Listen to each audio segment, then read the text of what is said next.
ಧರ್ಮಸ್ಥಳ ಭಾಗದಲ್ಲಿ ಶವಗಳನ್ನು ಹೂತಿಟ್ಟ ಆರೋಪ ಎರಡನೇ ದಿನ ಎಸ್ಐಟಿ ತನಿಖೆಗೆ ಅನಾಮಿಕ ಹಾಜರಾಗಿದ್ದಾನೆ. ಎಸ್ಐಟಿ ಮುಖ್ಯಸ್ಥ ಪ್ರಣಬ್ ಮಹಂತಿಯಿಂದ ವಿಚಾರಣೆಯನ್ನ ಮಾಡಲಾಗ್ತಾ ಇದೆ. ಧರ್ಮಸ್ಥಳ ಭಾಗದಲ್ಲಿ ನೂರಾರು ಶವಗಳನ್ನು ಹೂತಿಟ್ಟಿದ್ದೇನೆ ಅನ್ನುವಂಥದ್ರ ಬಗ್ಗೆ ಏನು ಹೇಳಿಕೆ ಕೊಟ್ಟಿದ್ದ ಅನಾಮಿಕ, ನಿನ್ನೆಯಿಂದಲೂ ಕೂಡ ಆತನನ್ನ ಎಸ್ಐಟಿ ಅಧಿಕಾರಿಗಳು ನಿರಂತರವಾಗಿ ವಿಚಾರಣೆಯನ್ನ ಮಾಡ್ತಾನೆ ಇದ್ದಾರೆ. ಮಲ್ಲಿಕಟ್ಟೆಯಲ್ಲಿನ ಎಸ್ಐಟಿ ಕಚೇರಿಯಲ್ಲಿ ಅನಾಮಿಕನ ವಿಚಾರಣೆ ಮಾಡಲಾಗ್ತದೆ. ಶವಗಳ ಹೂತಿಟ್ಟಿದ್ದೇನೆ ಎಂಬ ಹೇಳಿಕೆಯನ್ನ ಆಧರಿಸಿ ಪ್ರಶ್ನೆಯನ್ನ ಮಾಡಲಾಗ್ತದೆ. ಶೀಘ್ರವೇ ಅನಾಮಿಕನನ್ನ ಕರೆದೊಯ್ದು ಸ್ಥಳ ಮಹಜರನ್ನ ಮಾಡುವಂತ ಸಾಧ್ಯತೆ ಇದೆ.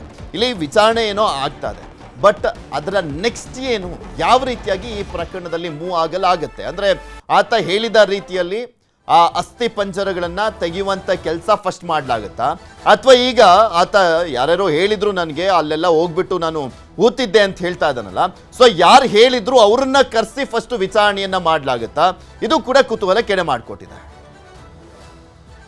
ಇದ್ರ ಬಗ್ಗೆ ಇನ್ನಷ್ಟು ಮಾಹಿತಿಯನ್ನ ಕೊಡ್ತಾ ಹೋಗ್ತಾರೆ ನಮ್ಮ ದಕ್ಷಿಣ ಕನ್ನಡದ ಪ್ರತಿನಿಧಿ ಕಿಶನ್ ನಮ್ಮ ಜೊತೆ ನೇರ ಸಂಪರ್ಕದಲ್ಲಿ ಜಾಯ್ನ್ ಆಗಿದ್ದಾರೆ. ಕಿಶನ್, ಇವತ್ತು ಕೂಡ ನಿರಂತರವಾಗಿ ವಿಚಾರಣೆ ಆರಂಭವಾಗಿರುವಂಥದ್ದು ನಿನ್ನೆ ಕೂಡ ಮಾಡಲಾಗಿತ್ತು. ಇವತ್ತು ಯಾವ ರೀತಿಯ ವಿಚಾರಣೆಯನ್ನ ಮಾಡಲಾಗ್ತದೆ, ವಾಟ್ ನೆಕ್ಸ್ಟ್ ಅನ್ನುವಂಥ ಪ್ರಶ್ನೆಗೆ ಯಾವಾಗ ಉತ್ತರ ಸಿಗುತ್ತೋ ಗೊತ್ತಿಲ್ಲ. ಇವತ್ತಿನ ವಿಚಾರಣೆಯ ಹೈಲೈಟ್ಸ್ ಅಂತ ನೋಡಿದ್ರೆ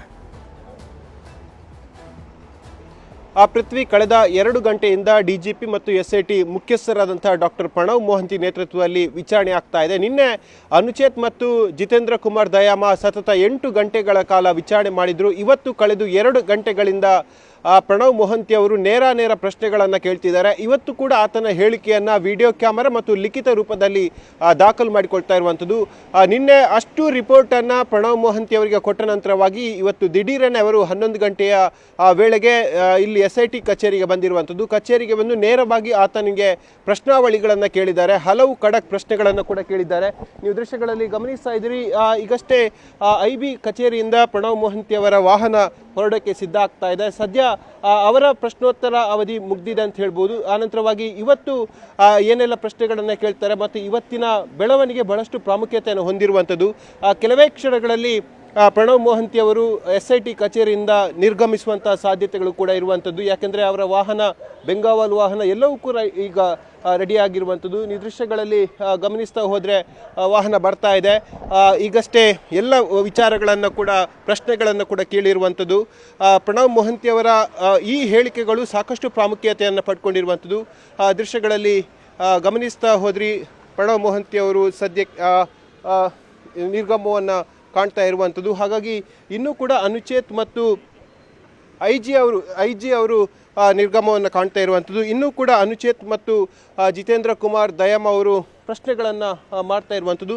ಸದ್ಯ ನಿನ್ನೆ ಸತತ 8 ಗಂಟೆಗಳ ಕಾಲ ವಿಚಾರಣೆಯನ್ನು ಮಾಡಿದರು. ಇವತ್ತು 2 ಗಂಟೆಗಳ ಕಾಲ ವಿಚಾರಣೆ, ಒಟ್ಟು 10 ಗಂಟೆಗಳ ನಿರಂತರ ಹೇಳಿಕೆಗಳನ್ನು ದಾಖಲಿಸಿಕೊಂಡಿದ್ದಾರೆ.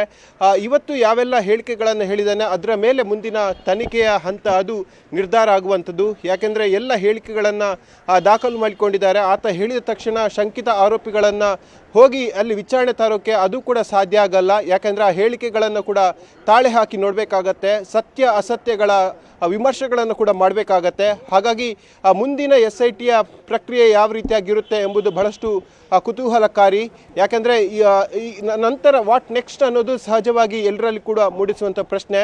ನೇರವಾಗಿ ಆತನನ್ನು ಧರ್ಮಸ್ಥಳ ಗ್ರಾಮಕ್ಕೆ ಕರ್ಕೊಂಡು ಹೋಗಿ ಆತನೇ ಹೇಳಿದ್ದಾನೆ ತಾನು ನೂರಾರು ಶವಗಳನ್ನು ಹೂತು ಹಾಕಿದ್ದೇನೆ ಅಂತ ಹೇಳಿ. ಆ ಸ್ಥಳಗಳನ್ನು ಶೋಧ ಮಾಡ್ತಾರಾ, ಅದರ ಕಳೆಬರವನ್ನು ತೆಗಿತಾರಾ ಎಂಬುದನ್ನು ಕೂಡ ಕಾದು ನೋಡಬೇಕಾಗಿದೆ. ಇನ್ನೊಂದು ಜೊತೆಗೆ ಆತ ಹಲವು ಪ್ರಭಾವಿಗಳ ಹೆಸರನ್ನು ಹೇಳಿದ್ದಾನೆ, ಹಲವು ಶಂಕಿತ ಆರೋಪಿಗಳ ಹೆಸರನ್ನು ಹೇಳಿದ್ದಾನೆ ಎಂಬ ಮಾಹಿತಿ ಕೂಡ ಸದ್ಯಕ್ಕೆ ಲಭ್ಯವಾಗ್ತಾ ಇರುವಂಥದ್ದು. ಈ ನಿಟ್ಟಿನಲ್ಲಿ ಅವರನ್ನು ಕರೆದು ವಿಚಾರಣೆ ಮಾಡ್ತಾರಾ ಮತ್ತು ಅವರ ಪಾತ್ರ ಏನು ಈ ಕೃತ್ಯದಲ್ಲಿ ಅನ್ನೋದ್ರ ಬಗ್ಗೆ ಪೊಲೀಸರು ಈಗ ವಿಮರ್ಶೆಯನ್ನು ಮಾಡ್ತಾ ಇದ್ದಾರೆ, ಸತ್ಯ ಶೋಧನೆಗೆ ಒಳಗಾಗಿದ್ದಾರೆ. ಸದ್ಯ 2ನೇ ದಿನವೂ ಕೂಡ ಸತತವಾಗಿ ವಿಚಾರಣೆ ಆಗ್ತಾ ಇದೆ. ಬೆಳಗ್ಗೆ 11 ಗಂಟೆಯಿಂದ ಸದ್ಯ 1 ಗಂಟೆ ತನಕ ನಿರಂತರವಾಗಿ, ಅಂದರೆ 2 ಗಂಟೆಗಳ ಕಾಲ ಪ್ರಶ್ನೋತ್ತರ ನಡೆದಿರುವಂಥದ್ದು. ಈ ಪ್ರಕರಣ ಬಹಳಷ್ಟು ಪ್ರಾಮುಖ್ಯತೆಯನ್ನು ಹೊಂದಿರುವಂಥದ್ದು ಮತ್ತು ಇಡೀ ರಾಜ್ಯ ಮಟ್ಟದಲ್ಲಿ ಸುದ್ದಿ ಆಗ್ತಾ ಇರುವಂಥದ್ದು. ಜನರ ಗೊಂದಲಕ್ಕೆ ಮತ್ತು ಜನ ಇಲ್ಲಿ ಬಹಳಷ್ಟು ಸೂಕ್ಷ್ಮವಾಗಿ ಈ ಪ್ರಕರಣವನ್ನು ಗಮನಿಸ್ತಿರೋ ಕಾರಣಕ್ಕಾಗಿ ಕಿಶನ್, ಓಕೆ, ಈಗ SIT ತನಿಖೆಯನ್ನ ಮಾಡ್ತಾ ಇರುವಂತದ್ದು ನಾಟ್ ಓನ್ಲಿ ಈತ ಕೊಟ್ಟಿರುವಂತ ಒಂದೇ ಒಂದು ಸ್ಟೇಟ್ಮೆಂಟ್ ಆಧಾರದ ಮೇಲೆ ಈತನ ಬಗ್ಗೆ ಮಾತ್ರ ಅಥವಾ ಈತ ತೋರಿಸುವಂತ ಶವಗಳ ಬಗ್ಗೆ ಮಾತ್ರ ವಿಚಾರಣೆ ಅಲ್ಲ, ಆಲ್ ಓವರ್ ಧರ್ಮಸ್ಥಳದಲ್ಲಿ ಏನೇನೆಲ್ಲ ಆಗಿದೆ, ಯಾವೆಲ್ಲ ಪ್ರಕರಣಗಳು ಬಂದಿದಾವೆ, ಅದೆಲ್ಲದ್ರ ಬಗ್ಗೆನೂ ಕೂಡ ವಿಚಾರಣೆಯನ್ನ ಮಾಡಲಿದ್ದಾರೆ. ಈಗ ಪ್ರಮುಖವಾಗಿ ಅನನ್ಯ ಭಟ್ ಅವರ ತಾಯಿನೂ ಕೂಡ ಆರೋಪನೆ ಮಾಡಿದ್ರು. ಇನ್ನೊಂದು 3-4 ಕೇಸ್ಗಳು ಕೂಡ ಇರುವಂತದ್ದು.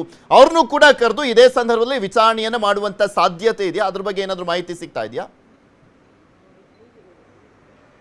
ಆ ಪೃಥ್ವಿ, SIT ಆದೇಶ ಅಂದರೆ ಸರ್ಕಾರ SIT ರಚನೆ ಮಾಡುವಾಗ ಅವರ ಆದೇಶದ ಪತ್ರದಲ್ಲಿರುವಂಥದ್ದು 20 ವರ್ಷಗಳ ಅವಧಿಯಲ್ಲಿ ಧರ್ಮಸ್ಥಳ ವ್ಯಾಪ್ತಿಯಲ್ಲಿ ಆದಂಥ ಅಸಹಜ ಸಾವು, ಕೊಲೆ ಆಗಿರ್ಬೋದು, ಬೇರೆ ಬೇರೆ ಪ್ರಕರಣಗಳನ್ನು SITಯ ವ್ಯಾಪ್ತಿಗೆ ತಂದು ತನಿಖೆಯನ್ನು ಮಾಡುವಂಥದ್ದು ಮತ್ತು ಧರ್ಮಸ್ಥಳಕ್ಕೆ ಸಂಬಂಧಪಟ್ಟಂಥ ಕೇಸ್ಗಳು ರಾಜ್ಯದ ಯಾವುದೇ ಸ್ಟೇಷನ್ಗಳಲ್ಲಿ ಆದರೂ ಕೂಡ ಅದನ್ನು ಕೂಡ ತನ್ನ ವ್ಯಾಪ್ತಿಗೆ ತೆಗೆದುಕೊಂಡು ಪ್ರಕರಣದ ತನಿಖೆಯನ್ನು ಮಾಡುವಂಥದ್ದು. ಹಾಗಾಗಿ ಅದು ಕೂಡ ಒಂದು ಮೇಜರ್. ಆದರೆ ಈತ ನೇರವಾಗಿ ಹೇಳಿರುವಂಥದ್ದು ತನ್ನ ಕರ್ತವ್ಯದ ಅವಧಿಯಲ್ಲಿ ಅಂದರೆ 10 ವರ್ಷದ ಅವಧಿಯಲ್ಲಿ 100 ಹೆಣಗಳನ್ನು ಧರ್ಮಸ್ಥಳದಲ್ಲಿ ಹೂತು ಹಾಕಿದ್ದೇನೆ ಅಂತ ಹೇಳಿ.